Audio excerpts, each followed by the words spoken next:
This channel does not promote any violent, harmful, or illegal activities. All content provided by this channel is meant for an educational purpose only. দেশ ছেড়ে India চলে যা, কেন দেশ কি আমাদের নয়?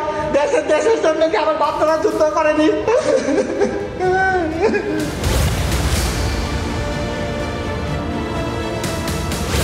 আগামীকাল থেকে এই মার্কেট এলাকায় কোনো মহিলা প্রবেশ করবে না।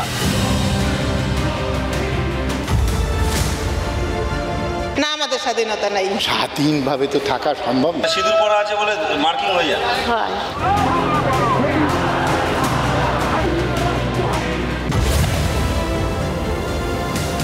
4 দিনের মধ্যে আমরা কলকাতা হোল করে নেব।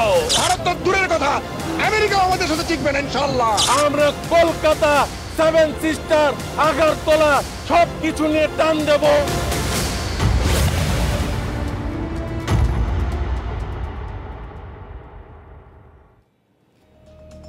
TV9 বাংলায় স্বাগত। আমি শর্মিষ্ঠা হাজির। মাঝে মাঝে আশপাশটা দেখতে কেমন অচেনা লাগে না?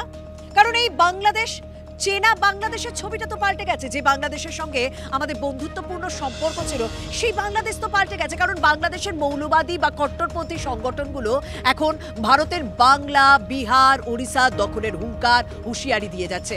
কলকাতা দখলের হুঙ্কার, হুঁশিয়ারি দিয়ে যাচ্ছে। প্রত্যেকটা মুহূর্তে সংখ্যালঘু হিন্দুদের উপর অত্যাচার, নির্যাতন চলছে। এটা কি বাংলাদেশের প্রশাসন কিছুই জানে না? বাংলাদেশের বড় একটা অংশ, অন্তর্বর্তী সরকারের অংশ, তারা কি কেউ কিচ্ছু জানে না? তারা কি কেউ কোনো বাধা দিতে পারছে না? এই প্রশ্নগুলো উঠছে কারণ প্রত্যেকেও যেন জেনে না জানার ভান করছেন। মোহাম্মদ ইউনূস সে তো বারবার বলেছে যে না, এখানে সংখ্যালঘুদের উপর, সংখ্যালঘু হিন্দুদের উপর কোনো অত্যাচারই হচ্ছে না। এতে কি কোনো রকম সমীকরণ লুকিয়ে রয়েছে? এখানে কে ভারতকে শত্রু বলে অন্য কাউকে কাছে টানার একটা প্রয়াস চলছে, বা যাদেরকে কাছে টানা হচ্ছে তারা কি কোথাও পিছন থেকে কলকাঠি নাড়ছে? এই হটস্পটে আজকে সমস্ত বিষয় নিয়ে আমরা আলোচনা করব, সমস্ত বিষয় নিয়ে কাটা ছেঁড়া করব। তবে সবার প্রথমে আরও একটা ভিডিও আপনাদেরকে দেখাবো, কারণ চিন্ময় কৃষ্ণ প্রভু তিনি এখনো হেফাজতে রয়েছেন ইসকনের। এক সন্ন্যাসী জেলে, এক সন্ন্যাসী হেফাজতে, আরেক সন্ন্যাসী আক্রান্ত হলেন। ইসকনের আরো একজন সন্ন্যাসী আক্রান্ত হয়েছেন এবং তিনি কিভাবে আর্জি জানাচ্ছেন, তিনি কতটা কাতর হয়ে কান্নাকাটি করছেন তার উপর হামলার ঘটনা, আক্রমণের ঘটনা। একবার সেই ভিডিওটা দেখুন। এতগুলা ছেলেপেলে আমাকে মারলো, মাথা ফাটাইলো, হাত পা ভেঙে দিল, এই পিছনে রড দিয়ে বাইরাইলো। এটার কি আমরা কোনো বিচারই পাবো না? কিছু হলে বলে গিয়ে দেশ ছেড়ে ইন্ডিয়া চলে যা, কেন দেশ কি আমাদের নয়? দেশের জন্য কি আমার বাচ্চারা যুদ্ধ করেনি? সারা বছর এভাবে নির্যাতিত হতে থাকবো এবং আমার কাছে পুলিশ কমপ্লেনও করতে দিচ্ছে না। তা আমি কি করবো? কোথায় যাবো? কিছু হলে বলে ভারত চলে যায়, কেন? ভারত কি আমাদের দেশ নাকি? আমাদের দেশ বাংলাদেশ, আমরা বাংলাদেশের লোকের সাথে তো সবাই মিলেমিশে থাকতে চাই। আমরা সবাই যদি হিন্দুরা ভারত চলে, আপনারা নিজে তো যুদ্ধ করে মরে যাবেন ভাই। সত্যি শেষ কথাটা শুনলেন? দেশটা তো তাদেরও, বাংলাদেশটা তো তাদেরও। বেছে বেছে ইসকনকে টার্গেট করা হচ্ছে, বেছে বেছে সংখ্যালঘু হিন্দুদের টার্গেট করা হচ্ছে, কোথাও একটা যুদ্ধের জিগির তোলা হচ্ছে। আর পরিস্থিতি এমন জায়গায় দাঁড়িয়েছে জানেন, যে হিন্দুরা এখন শাখা সিঁদুর পরতে ভয় পাচ্ছেন, গলায় কাঠের মালা ধারণ করতে ভয় পাচ্ছেন। এরকমই তো বক্তব্য এসেছে, শুনুন। আমরা নিজেদের স্বাধীনতাভাবে থাকতে পারছি না, আমরা ভয় পাচ্ছি, একটা কথা বলতে পারছি না, এইটাই।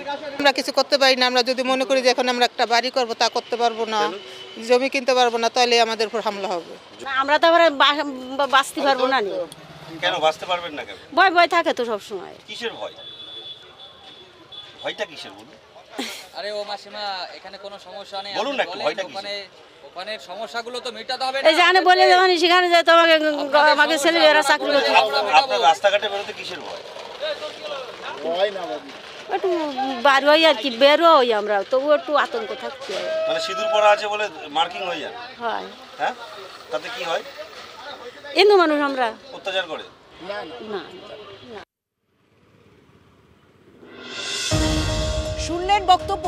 সত্যি দেশটা প্রত্যেকের। এখনো পর্যন্ত তো বাংলাদেশের সংবিধানে প্রত্যেকটা ধর্মের মানুষের স্বাধীনভাবে ধর্মাচরণ করার অধিকার রয়েছে, তবুও কেন বেছে বেছে হিন্দুদের ওপর হামলা, কেন বেছে বেছে ইসকনকে টার্গেট করা হচ্ছে, কেন মেয়েদের টার্গেট করা হচ্ছে, কেন মেয়েদের বাইরে যেতে বাধা দেওয়া হচ্ছে? এই সমস্ত যখন চলছে, তার পাশাপাশি ভারতের বিরুদ্ধে দেশ ছড়ানো হচ্ছে, কোথাও বিষাক্ত বক্তব্য। ওই যে বললাম না, দখলের হুঁশিয়ারি, দখলের হুমকি, কিন্তু কারা দিচ্ছে? যাদেরকে আমরা স্বাধীন করেছি, মানে ভারতের হাত ধরেই তো বাংলাদেশের স্বাধীনতা প্রাপ্তি। সেই ভারত আজকে তাদের কাছে শত্রু হয়ে গেল। আমার সঙ্গে রয়েছে আন্তর্জাতিক সম্পর্ক বিশেষজ্ঞ ঈশানী। ঈশানী, আপনার কাছে আমার প্রথমেই জানতে চাইবো যে বিষয়টি, শান্তিতে নোবেল পেয়েছেন মোহাম্মদ ইউনূস, তাকে ক্ষমতা দেওয়া হলো, অন্তর্বর্তী সরকার গঠন করা হলো, তিনি তার দেশে শান্তি আনতে পারছেন না কেন, বা সেই পথে হাঁটছেন না কেন? দেখুন, এই আলোচনাটা আমরা বেশ কিছুদিন ধরে করছি এবং বারবার জিজ্ঞাসা করছি যে যিনি শান্তির জন্য নোবেল পুরস্কার পেয়েছিলেন, সেই মানুষটি কেন দেশের মধ্যে শান্তি ফিরিয়ে আনতে পারছেন না। অগস্ট মাস থেকে তার দায়িত্ব নিয়েছেন। দেখুন, আমার কাছে একটা অত্যন্ত মানে বেসিক প্রশ্ন আমি নিজেকেই করি রাষ্ট্রবিজ্ঞানের ছাত্রী হিসেবে।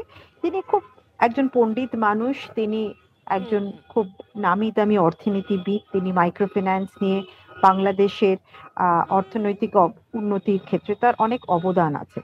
কিন্তু আপনি একটু ভেবে দেখুন, বা আমি নিজেকে বারবার যেটা প্রশ্ন করি, যে তার প্রশাসনিক অভিজ্ঞতাটা কতটা। তিনি এই ধরনের কি অনেক দায়িত্ব অনেকবার নিয়েছেন? তার কি ধারণা ছিল যে তিনি কি ধরনের একটা বাংলাদেশের দায়িত্বে তিনি আসছেন? তার কারণ হচ্ছে, যবে থেকে হাসিনাজিকে ক্ষমতাচ্যুত করা হয়েছে, তিনি দেশ ছেড়ে যেতে তাকে বাধ্য করা হয়েছে, কার্যত নাটকীয়ভাবে 40 মিনিটের মধ্যে তাকে সরিয়ে দেশ ছাড়তে বাধ্য করা হলো।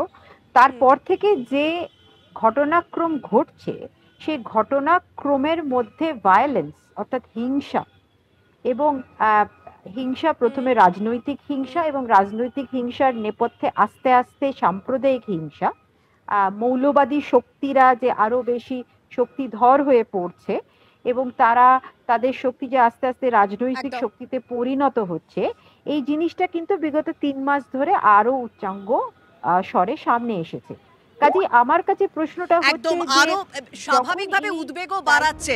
আমি আপনার কাছে আসবো ঈশানী, আপনার কাছে আসবো। আমি শেখ হাসিনার একটা বক্তব্য আপনাদেরকে শোনাবো। শেখ হাসিনা এই লন্ডনে ভার্চুয়ালি সভা করেছিলেন এবং সেখান থেকে বেশ কিছু বক্তব্য তো রেখেছিলেন। তখন একটা কথা বলেছিলেন যে বাংলাদেশের বাবা মায়েরা কি জানেন ছেলে কি করছে, বাড়ির মেয়ে কি করছে? কারণ এই যে একটা অশান্ত পরিস্থিতি তৈরি হয়েছে, এটা বাংলাদেশের সার্বিক ক্ষেত্রে প্রভাব যেমন ফেলেছে, সার্বিক ক্ষেত্রের মানুষও কিন্তু এর সঙ্গে জড়িয়ে রয়েছে। আমি শেখ হাসিনার বাইটটা শুনে আপনাদের একটা ছবি দেখাবো, যেটা দেখে যথেষ্ট বিষয়টা পরিষ্কার হবে বাংলাদেশের মোহাম্মদ ইউনূস প্রশাসনের নীতি নিয়ে। আগে হাসিনার বক্তব্য শুনুন। ছাত্রছাত্রীরা টিচারের গলায় জুতোর মালা পরাচ্ছে, গালে থাপ্পড় মারছে। এটা কোন ধরনের আচরণ এই কোমলমতি শিক্ষক ছাত্রছাত্রীদের শেখানো হচ্ছে? এদের ভবিষ্যৎটা কি? এরা কি আবার ভবিষ্যতে কোনদিন বলে বসবে তুমি আমার বাবা না, রিজাইন করো, যেমন শিক্ষকদের রিজাইন করিয়েছে? কোনদিন মাকে বলবে তুমি আর আমার মা না, তুমি এখন রিজাইন করো, মাতৃত্ব থেকে রিজাইন করো, পিতৃত্ব থেকে রিজাইন করো? সেটাই হয়তো বলে বসবে। এটা কি অভিভাবকরা দেখে না? এটা কি ধরনের এই জাতিকে কিভাবে গড়ে তুলছে, সেটাই আমার প্রশ্ন। শেখ হাসিনার বক্তব্য শুনলেন তো। কেন এই বক্তব্যটা শোনালাম বলুন তো?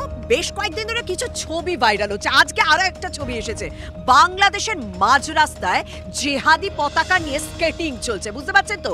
কোনো কিছু আর লুকোনো চুরোনো নেই, মানে কোনো লুকোনোর জায়গায় নেই। পুরো বিষয়টাই যেন খুললাম খুল্লা। কোথাও মৌলবাদীদের হাতে বা জেহাদি সংগঠনগুলোর হাতে যে নিজেদের দেশকে সঁপে দিয়েছে মোহাম্মদ ইউনূস প্রশাসন, সেটা অন্তত এই ছবিগুলো দেখে বারবার পরিষ্কার হয়। আমি ঈশানীদের কাছে জানতে চাইবো, ঈশানীদি, নিজের দেশে শান্তি তো আনতে পারছে না, কিন্তু নিজের দেশকে আস্তে আস্তে আফগানিস্তান বা পাকিস্তানের পথে ঠেলে দিচ্ছে মোহাম্মদ ইউনূস। অন্তত এই ছবিগুলো দেখে তো পরিষ্কার দেশের মানুষের কথাও কি ভাবছে না সে দেশের অন্তর্বর্তী সরকারের যিনি প্রধান?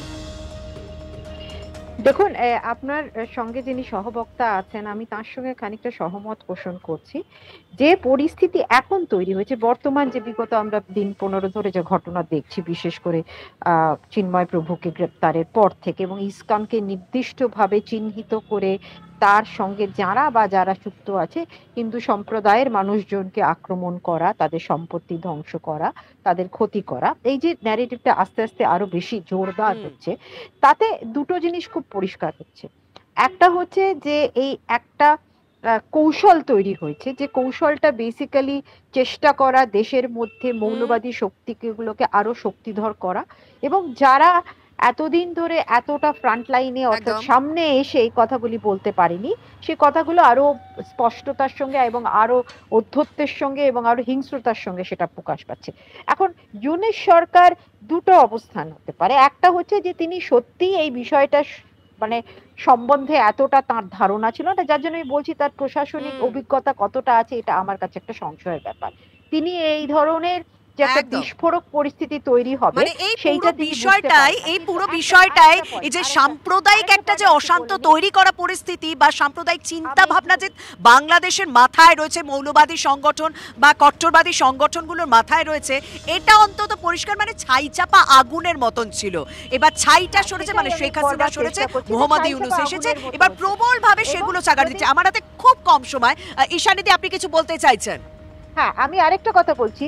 আরেকটা জিনিসও হতে পারে যে ইউনূস সরকারের নিজের একটা এক্সিস্টেন্সিয়াল থ্রেট হবে যদি তিনি এই জিনিসটাকে মোকাবিলা করার চেষ্টা করেন। এটা তো ভাবার কোনো কারণ নেই যে সরকার অর্থাৎ তত্ত্বাবধায়ক সরকার হলে তারা যদি আইন ব্যবস্থার রেশ টেনে ধরেন এবং এই নরসংহার বন্ধ করার জন্য একটা সদর্থক ভূমিকা নেন, তাহলে সেটা করতে পারবেন না। কিন্তু সেটা তাহলে তার সরকারের পক্ষে তার পক্ষে এক্সিস্টেন্সিয়াল থ্রেট হয়ে যেতে পারে, এটাও হয়তো সম্ভবত তার মাথায় একটা আশঙ্কা রয়েছে। ফলে তারা এই যে এটা ভীষণ গুরুত্বপূর্ণ কথা বললেন আপনি, যে প্রশাসন সব পারে, আইন দিয়ে সব আটকানো যায় যদি রাষ্ট্রটাকে টেনে ধরানো যায়, কিন্তু মোহাম্মদ ইউনূস প্রশাসন অন্তর্বর্তী সরকার সেই রাষ্ট্রটাই টেনে ধরতে চাইছে না। তাহলে তার সরকার কি থাকবে না? তাহলে কি তার কোনো রকম জায়গায় থাকবে না বাংলাদেশে রাজনীতির মঞ্চে, রাজনৈতিক জায়গায়? সেই প্রশ্নগুলোই তো উঠছে। শীত চলে এসেছে আমার কলকাতায়, কিন্তু যারা ওই যে হুমকি দিয়েছিল না 4 দিন পর কলকাতা দখল করে নেবো, তারা কিন্তু কলকাতা এখনো পর্যন্ত পৌঁছতে পারেনি। তাই সিনেমার একটা খুব জনপ্রিয় একটা ডায়লগ দিয়ে শেষ করতে চাই বাংলাদেশের উদ্দেশ্যে, বা মৌলবাদী সংগঠন বা কট্টরবাদী সংগঠন যারা রয়েছে তাদের উদ্দেশ্যে, গেট ওয়েল সুন।